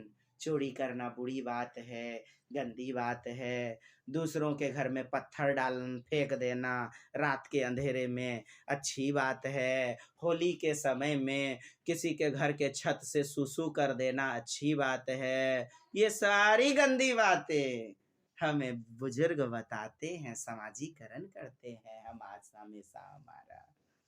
चलिए, समाजीकरण से ईवीएस में आपके खूब प्रश्न बनेंगे दोस्त। तो कौन सा कथन सही है, मतलब तीन गो गलत है दोस्त। चलिए देखिएगा, आइए। समकक्षी समाजीकरण यानी एक जैसा समाजीकरण के प्राथमिक कारक हैं और परिवार समाजीकरण का एक अद्वितीय कारक है। परिवार प्राथमिक कारक होता है दोस्त, प्राथमिक निकाय होता है, प्राथमिक एजेंसी होता है परिवार। रिश्तेदार, नातेदार, अड़ोस पड़ोस, ये सब क्या है, परिवार कहता है। समाजीकरण का द्वितीयक निकाय है, द्वितीयक कारक है, द्वितीयक एजेंसी है। गलत बात ना, बात आपने समझा मित्र। ये आपका गलत हो गया, आप देख रहे हैं द्वितीयक निकाय है परिवार, फैमिली। सबसे पहले तो माता पिता के संदर्भ में, माता पिता से जुड़ा हुआ रहता है बच्चा सबसे अधिक, तो ये गलत हो जाएगा। द्वितीयक नहीं, प्राथमिक होता है परिवार। दूसरा, परिवार एवं जनसंचार यानी अड़ोस पड़ोस, लोग, मनुष्य, दोनों समाजीकरण के द्वितीयक कारक है। फिर परिवार क्या है, प्राथमिक कारक ना, द्वितीयक के कारण गलत हो जाएगा।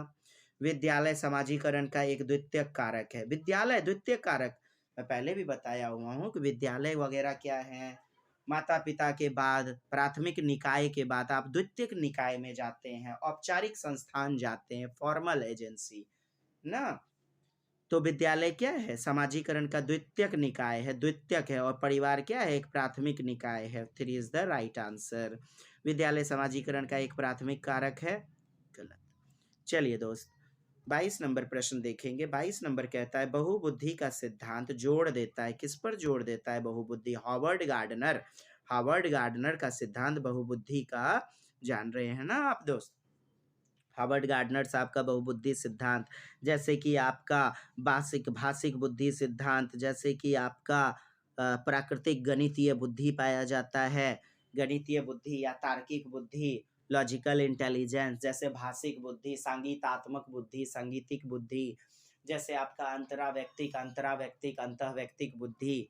हाँ, तो उन्होंने कहा बहुबुद्धि सिद्धांत कि बच्चों में कई बुद्धि की, एक ही बच्चा है, बुद्धि की विभिन्न योग्यताएं पाई जाती हैं, बच्चे की विभिन्न योग्यताएं पाई जाती हैं, लेकिन एक योग्यता उसमें निखर जाती है, बाकी बॉटम में रह जाती है, डाउन में रह जाती है दब करके। यानी परिवेश यदि क्रिकेट खेलने का मिलेगा, संगीत का मिलेगा, तो संगीत में बच्चा निपुण हो जाएगा। हाँ, लेकिन विभिन्न विभिन्न बच्चे में बुद्धि की योग्यताएं पाई जाती हैं, विभिन्न दशाएं होती हैं। तो बहुबुद्धि का सिद्धांत जोड़ देता है क्या, बुद्धिमत्ता की विभिन्न दशाएं हैं। दूसरा, बुद्धिमत्ता में कोई व्यक्तिगत विभिन्नता नहीं होती है। कैसे नहीं होती है, अलग अलग प्रकार के गुण पाए जाते हैं, विभिन्नताएं पाई जाती हैं। नहीं कह रहा है, गलत हो गया। बुद्धि लब्धि, केवल बुद्धि लब्धि। जन्मदाता कौन है बुद्धि लब्धि के, हाँ, स्टर्न महोदय, जिन्होंने बुद्धि लब्धि IQ यानी इंटेलिजेंस कोसेंट इक्वल टू क्या सूत्र दिया, मानसिक आयु बटा वास्तविक आयु। लेकिन 100 से मल्टीप्लाई किया, 100 से मल्टीप्लाई किसने किया, टर्मन महोदय ने 1916 ईस्वी में। इसीलिए इनके सूत्र को मतलब श्रेष्ठ माना जाता है और इससे बुद्धि लब्धि पूरी तरह से निकाली जा सकती है। तो टर्मन आप याद रखेंगे, बुद्धि लब्धि के सर्वशुद्ध दाता, जनक। अदरवाइज स्टर्न याद रखें, गलत वाले बुद्धि लब्धि। और मानसिक आयु का दिया था बीने महोदय ने 1905 ईस्वी, यू नो वेरी वेल। एक कारक सिद्धांत बीने महोदय, द्विकारक सिद्धांत, त्रिकारक सिद्धांत स्पीयरमैन महोदय। चलिए दोस्त, बुद्धि लब्धि केवल वस्तुनिष्ठ परीक्षणों द्वारा ही मापी जा सकती है। वस्तुनिष्ठ यानी व्यापक स्तर पे नहीं माप सकते, जैसे वस्तुनिष्ठ यानी कि वैकल्पिक ऑब्जेक्टिव टाइप का, एक नंबरा टाइप का, यानी माने सीमित रूप से एकमात्र, जबकि व्यापक कॉम्प्रिहेंसिव रूप से भी मापा जा सकता है, इसीलिए गलत। एक आयाम में बुद्धिमत्ता अन्य सभी आयामों में बुद्धिमत्ता इंटेलिजेंस निर्धारित करती है। एक आयाम में एक परिप्रेक्ष्य में जैसी बुद्धि, वैसा ही अन्य सभी परिप्रेक्ष्य में सभी संदर्भ में बुद्धि पाई जाएगी। गलत बातें हैं जी। जैसा परिवेश दीजिएगा, जैसा बच्चे को उपकरण दीजिएगा, बच्चा को जैसा TLM मटेरियल दीजिएगा, उस आधार पर उसकी बुद्धिमत्ता निखरती चली जाएगी। निर्धारित कैसे कर रहे हैं? अब सारी वाली बात करो दोस्त, अभी सारी तो हमेशा गलत होगा। 1 इज द राइट आंसर। देखिएगा 23 नंबर, जीन पियाजे के संज्ञानात्मक विकास, है ना। पूर्व संक्रियात्मक अवस्था में विकास का मुख्य गुण क्या है? पूर्व संक्रियात्मक प्री ऑपरेशनल स्टेज, उम्र क्या है जो दोस्त? 2 से 7 वर्ष, 2 से 7 वर्ष। सबने पूरी कर की मूर्ति आपकी संवेदी प्रेरक अवस्था, सेंसरी मोटर स्टेज, इंद्रियों के मदद से काम करता है बच्चा। पूर्व संक्रियात्मक अवस्था प्री ऑपरेशनल स्टेज 2 से 7 वर्ष। मूर्त संक्रियात्मक अवस्था कॉन्क्रीट स्टेज 7 से 11 वर्ष, और 11 से 15 अमूर्त अवस्था, औपचारिक अवस्था, फॉर्मल ऑपरेशनल स्टेज ना जी दोस्त। चलिए देखिएगा, कल भी हमने YouTube पे बताया हुआ था, उस वीडियो को देखें। आपके जीन पियाजे महामुनि है साहब सीटेट के लिए, इसलिए वह वाला वीडियो हमारा कृपया लिंक बॉक्स में जाएं और उसे देखें अवश्य। पूर्व संक्रियात्मक अवस्था में क्या क्या होता है दोस्त? तो पूर्व संक्रियात्मक अवस्था में लंबाई, मुद्रा, दूरी, भार आदि का कॉन्सेप्ट बच्चे का क्लियर नहीं होगा। बच्चा एनिमिज्म यानी कि जीववाद के गुण को प्रदर्शित करेगा। जीववाद के गुण को प्रदर्शित करेगा। बच्चे में संख्या, संक्रियाएं, पैटर्न आदि जो है अविकसित होंगी। बच्चा पलटावी का अभाव पाया जाएगा। उत्क्रमणशीलता, रिवर्सिबिलिटी का अभाव पाया जाएगा। संरक्षणवाद का अभाव, कंजर्वेशन का अभाव। बच्चे में जो है संकेंद्रीकरण, विकेंद्रीकरण, संकेंद्रीकरण या केंद्रीयकरण या विकेंद्रीकरण, सेंट्रलाइजेशन का अभाव पाया जाएगा। और तीसरी अवस्था मूर्त अवस्था में यही विकसित हो जाएंगे ना। बच्चे में देखिए, बच्चे में तो विकल्प हमारा है, अच्छा तीसरी अवस्था जो है आपकी पूर्व संक्रियात्मक अवस्था में विकास का मुख्य गुण क्या होता है? परिकल्पित निगमन, संरक्षण और पदार्थों को क्रमबद्ध करने की क्षमता आइए गया तब तो कम हो जाएगा। यह तो तीसरी अवस्था में होगा, दूसरी अवस्था में इनका अभाव पाया जाता है संरक्षणवाद का। अमूर्त सोच का विकास, यह विकास तो चौथी अवस्था में होगा ना, यानी कि आपका अमूर्त चिंतन की अवस्था, जिसे औपचारिक संक्रियात्मक अवस्था 11 से 15 वर्ष कहते हैं। विचार या सोच में केंद्रीयकरण, अर्थात बच्चा सेंटर को देखेगा, सेंट्रलाइजेशन। तो विचार या सोच में केंद्रीयकरण, विचार या सोच में केंद्रीयकरण, आपका 4 नंबर यहाँ पर उत्तर हो जाएगा। ये परिकल्पित निगमनात्मक सोच यानी कि निगमन विधि, डिडक्टिव मेथड, कल भी हमने YouTube में जीन पियाजे साहब के YouTube में बताया हुआ है, उसको देखेंगे। निगमनात्मक सोच, डिडक्टिव, जहाँ पर सूत्र वगैरह के माध्यम से तब फिर जाकर के उदाहरण बताए जाएंगे, जो कि आपकी चौथी अवस्था में विकसित होगा पूरी तरह से, चूंकि वहां पर जल्द से जल्द सिलेबस भी कंप्लीट करने होंगे। ट्रिगोनोमेट्री शुरू हो जाता है, थेल्स प्रमेय शुरू हो जाता है 10वीं वर्ग में। और आगमनात्मक सोच, आगमनात्मक तर्क तीसरी अवस्था, मूर्त चिंतन की अवस्था में तीसरी अवस्था में होगा। यह गलत गलत गलत, four is the right answer. 24 number प्रश्न देखेंगे विकास के संदर्भ में। एक तो साहब आपका वृद्धि, विवृद्धि या अभिवृद्धि अर्थात ग्रोथ, और आपका डेवलपमेंट विकास। तो विकास क्या है? एवरीथिंग, अर्थात PCMS, emotional, PCMS physical, cognitive, mental, social, emotional, हर परिप्रेक्ष्य से, जो कि वर्तुलाकार होगा, चक्राकार होगा, स्पाइरल होगा। विकास क्या होगा? गुणों के साथ साथ, गुण के साथ साथ मात्रात्मक, परिमाणात्मक, जिसे मीजर कर सकते हैं, होगा, है ना। और वृद्धि शारीरिक हाथ पैर रूप से बढ़ जाना, माप कर पाना, लंबाई दूर आदि को आप माप सकते हैं, मीजर कर सकते हैं, तो यही तो आपका मात्रात्मक है या परिमाणात्मक। कौन? वृद्धि, ग्रोथ। ग्रोथ रैखिक होता है, एक निश्चित रूप में होगा। रे तो नट्टे रही भी जब वहां पर रे, हाँ हाँ, अब तुम बढ़ेगा नहीं, देखे तुम्हारा जो कंठार है, तो ऐसे करते देखा होगा अपने बच्चों को। तो एक निश्चित समय तक होगा वृद्धि। और डेवलपमेंट, विकास जो होगा वह वुम्ब टू टुम्ब, बोले तो गर्भ से लेके मृत्यु पर्यंत तक, जन्म मृत्यु पश्चात भी चलता रहेगा। आप देखते हो कोरोना वगैरह यदि आ गया तो 20-20 घंटे तक शरीर में मरने के बाद भी पाया जाता है। आंखों में, नेत्र में ज्योति 3-3 घंटे तक रहता है, धड़कन 3 घंटे तक धड़कती रह जाती है, ऐसा होता है ना।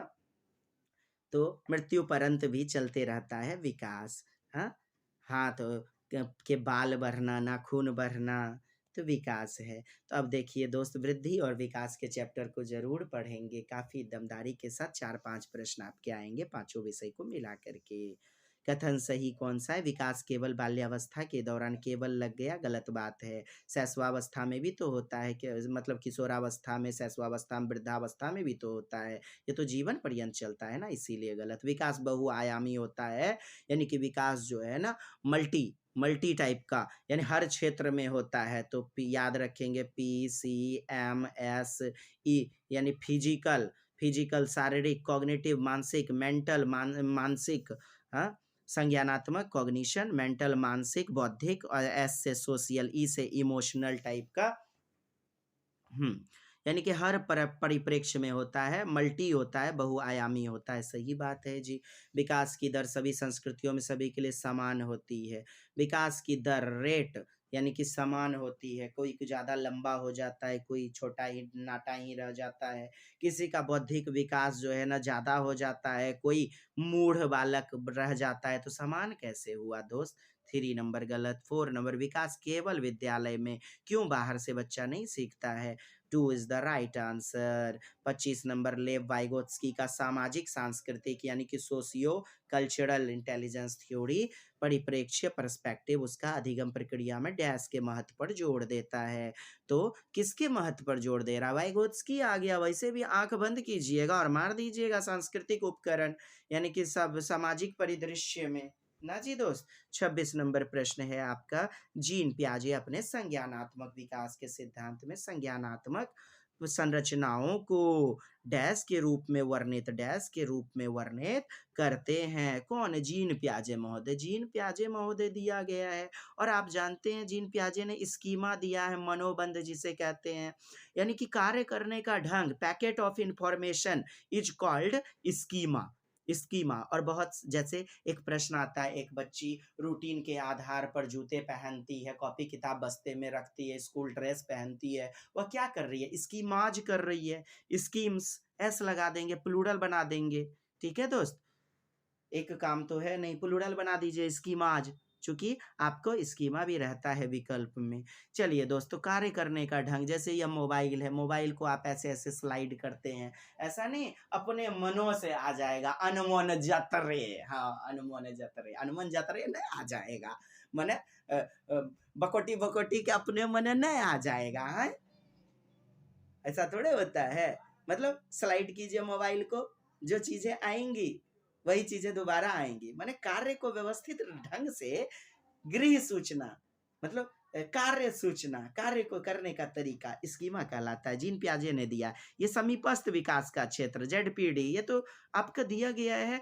वाइगोत्स्की के तहत मनोवैज्ञानिक उपकरण, ये वगैरह कुछ नहीं, जीन पियाजे साहब का नहीं। उद्दीपक अनुक्रिया क्रिया यानी कि स्टिमुलस रिस्पॉन्स रिलेटिविटी, या तो आपका बीएफ स्किनर रहे, आपका जो है ना आपका क्लासिकल कंडीशनिंग के थ्योरी के पितामह, अनुबंधन सिद्धांत पावलाव, इवान पेट्रोविच पावलाव, प्रथम नोबेल पुरस्कार विजेता मनोवैज्ञानिक आईपी पावलाव। ये सब है। उद्दीपक अनुक्रिया, इनका जो है ना इन शब्दों का प्रयोग आप इन सब के संदर्भ में करेंगे। गुथरी खरगोश पर प्रयोग, यानी निकटता, निकटता, सामीप्य, सामीप्यता का सिद्धांत गुथरी महोदय। तो खैर उनके संदर्भ में करेंगे। जीन पियाजे के संदर्भ में स्कीमा मिला, बस डायरेक्ट मार दें। नहीं समझे, अपना यूट्यूब चैनल देखें, आपको समझ में आएगा। जीन पियाजे साहब की ये बातें हैं ही नहीं।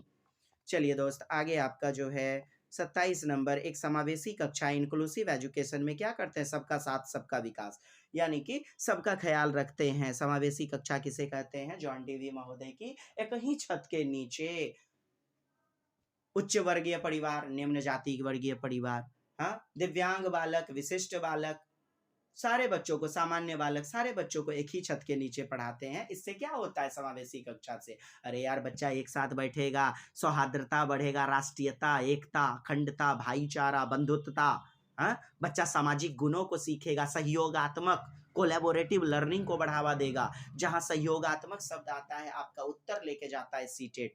क्यों, कारण यही तो है, समावेशी कक्षा में साथ रहना बच्चे सीखते हैं, साथ साथ मिल करके चलते हैं, साथ साथ पढ़ते हैं, साथ साथ लिखते हैं। तो भला हमारा उत्तर क्यों नहीं होगा दोस्त, है ना।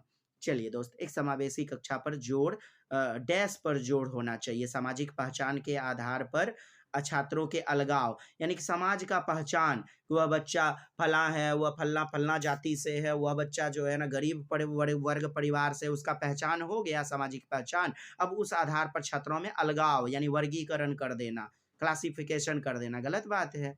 दूसरा, हर बच्चे के सामर्थ्य को अधिकतम करने के लिए अवसर, यानी बच्चे के सामर्थ्य, यानी बच्चे का जो भी एबिलिटी है उसको अधिकतम बढ़ाने के लिए अवसर प्रदान करवाइए हे शिक्षक महोदय। अच्छी बात है, तभी तो बच्चे का विकास होगा। 2 number is the right answer. प्रदर्शन अभिमुखी लक्ष्य, यानी कि प्रदर्शन पर जो शो ऑफ होने वाली होंगी, शो ऑफ होने वाली बातें, शो ऑफ होने वाले एम, उन्हीं को क्या करना, अभिमुखी लक्ष्य बना देना। ऐसा थोड़े होता है समावेशी कक्षा में दोस्त। अविभेदी, अविभेदी यानी भेदन नहीं कर पाने वाला समरूपी निर्देश, वैसा इंस्ट्रक्शन जिसको बच्चा समझ ना पाए, भेद न कर पाए, विभेद, भेदन करना, तीर धनुष से किसी चीज को भेद देना, छेद कर देना। तो उसी प्रकार अविभेदी यानी कि नहीं छेद कर पाना, बोले तो वैसा निर्देश जिसको न समझा जा सके। 4B हमारा गलत। तो पढ़ा क्यों रहे हैं जब बच्चा विभेद कर भी नहीं पाएगा, बच्चा भेद कर ही नहीं पाएगा, गलत हो जाएगा दोस्त। देखेंगे 28 नंबर, दिव्यांग अधिकार अधिनियम 2016 के अनुसार कौन सा शब्दावली उपयुक्त है। देखिएगा दोस्त, लंगड़ा को लंगड़ा नहीं कहना है, सूरदास को सूरदास नहीं कहना है, दिव्यांग कहना है, नहीं तो कानूनन दंड है साहब। दिव्यांग कहिए, दिव्य अंग है। चलिए, तो 2016 के तहत किस शब्दावली का प्रयोग किया गया है, तो आप उसे मंदित छात्र कहिएगा, दंड मिल जाएगा साहब। मंदित छात्र मत कहिए, बच्चे में हीन भावना उत्पन्न होगी, बच्चा अपने आप को जो है ना कमजोर महसूस करेगा, हो सकता है सुसाइड कर ले। विकलांग कहिएगा, रे लंगड़ा, तो गलत बात होगा ना दोस्त, इसीलिए नहीं कहना है। कितने व्यक्ति ऐसे हैं आप देखिएगा समाज में, विकलांग दिव्यांग होने के बावजूद भी उन्होंने इतिहास रच डाला है। हाँ, ये सब बातें नहीं करते हैं, ये सब गलत बातें हैं। तो यही है दिव्यांग अधिकार अधिनियम 2016। क्या, छात्र जिसका सख्त अशक्त शरीर है, यानी कि इनएबल है, डिजेबल है, तो ऐसा भी प्रयोग नहीं करेंगे, अशक्त शरीर। तो 1 नंबर हमारा दोस्त यहाँ पर क्या उत्तर हो जाएगा, छात्र जिसके शारीरिक, जो दिव्यांग है, क्या है, दिव्यांगता है, दिव्य अंग है, ताकि बच्चे को भी सुनने में अच्छा लगेगा और बच्चा जो है हीन भावना से ग्रसित नहीं होगा, है ना दोस्त। चलिए 29 नंबर प्रश्न देखेंगे, रहा आपके स्क्रीन बोर्ड पर, ये देखेंगे मित्र। जन्म से किशोरावस्था यानी कि जन्म से किशोरावस्था तक बच्चों में विकास किस क्रम में होता है? देखिएगा, बहुत ही दमदार प्रश्न है दोस्त। जन्म के समय यानी कि इंद्रिय गामक अवस्था बच्चे की है, इंद्रियों पर आधारित sensory motor stage, sense organs. हाँ, तो बच्चे मतलब मूल प्रवृत्ति पर आधारित होती है, रोना, हंसना, अंगूठे को चूसना, उनके मतलब संवेदी गामक अवस्था कहते हैं ना जी। तो पहला आपका संवेदी गामक अवस्था यानी कि संवेदनाओं वगैरह पर। हम्म तो मूर्त, फिर उसके बाद देखें,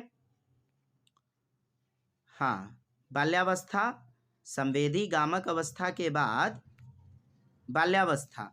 बाल्यावस्था, डेयरी मिल्क देखना, चॉकलेट वगैरह देखना, कपड़े वगैरह, केला वगैरह, बंदर आदि को देखना, तो ये सब क्या है? मूर्त चीजें हैं, मूर्त चीजें, मूर्त वस्तुएं हैं।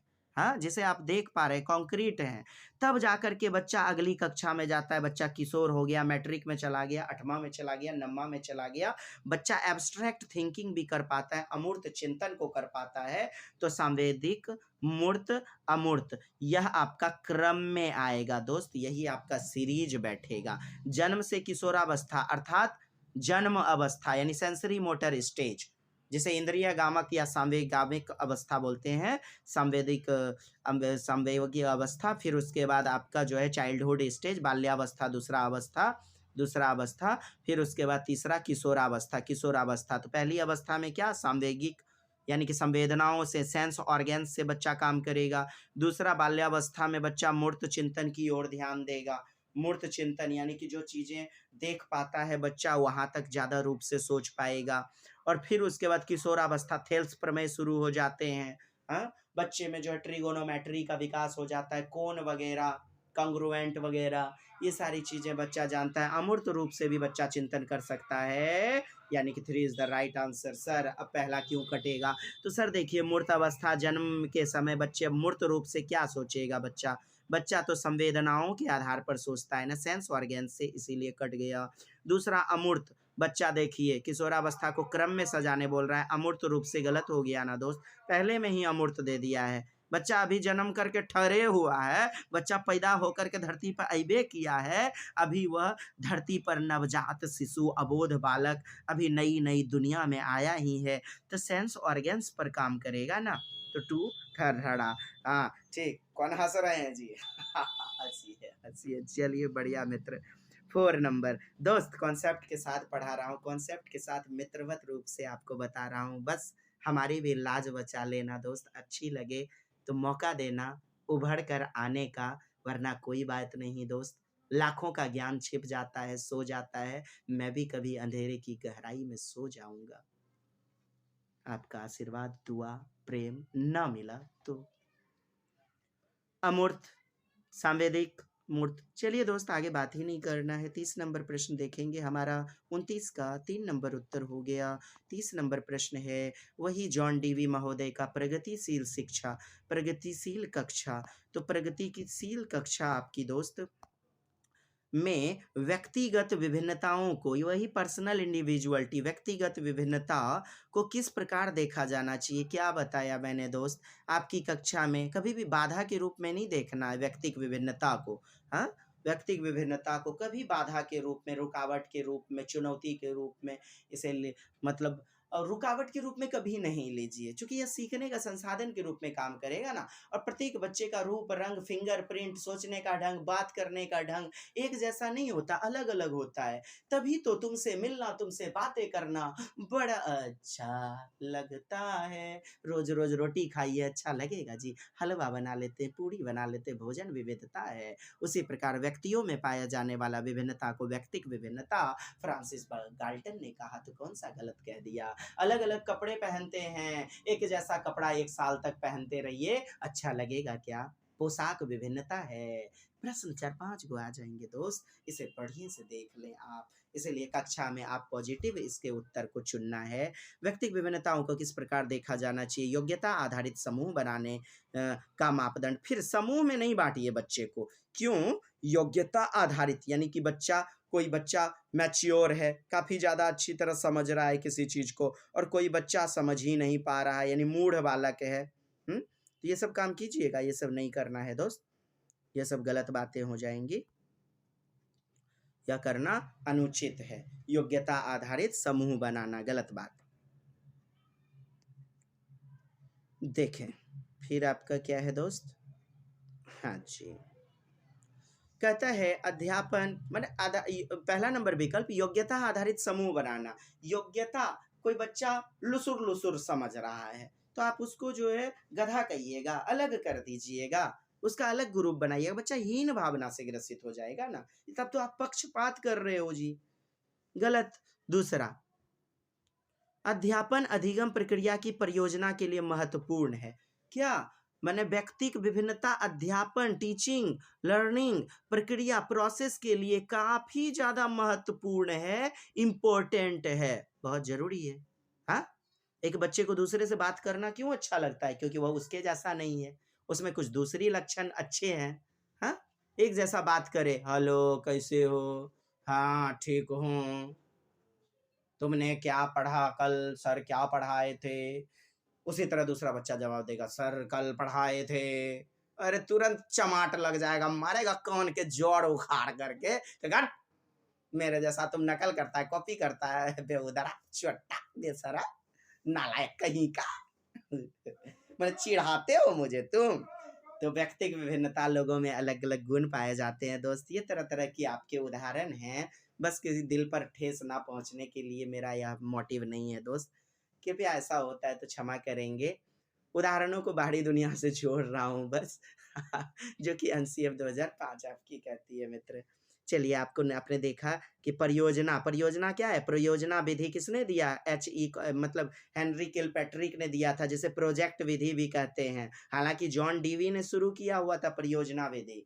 तो प्रोजेक्ट आप बनाते, निर्माण करते हैं, तो उस प्रक्रिया का महत्वपूर्ण अंग है। तीसरा है अधिगम की प्रक्रिया में बाधाएं कभी नहीं वैसे रूप में चुनना है। अध्यापक के पक्ष पर असफलता है, असफलता अध्यापक के पक्ष पर। क्या यार, आपकी कक्षा में है व्यक्ति विभिन्न बालक, तो उसमें असफलता टीचर की क्या, ये कौन सी बात हो गई, यह तो गलत हो गया। हमारा 2 इज द राइट आंसर। उम्मीद करता हूँ दोस्त आपको बहुत अच्छी तरह से मैं समझा पाया, और सुधार करने की कोशिश करूंगा। यदि त्रुटि पाई गई कृपया कमेंट्स दे ज़्यादा से ज़्यादा, ताकि हमें अपनी कमजोरियों का पता चले दोस्त। मित्र बनने का पूरा अवसर दें, आपकी तैयारी सफलता रूपी रूप से आपके गले में हार बनकर सुसज्जित हो, बस यही हमारी दिल से दुआ है।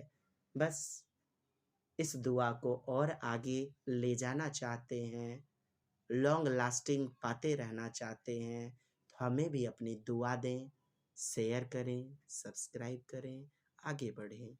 यही निवेदन है दोस्त। आज के लिए इतना ही।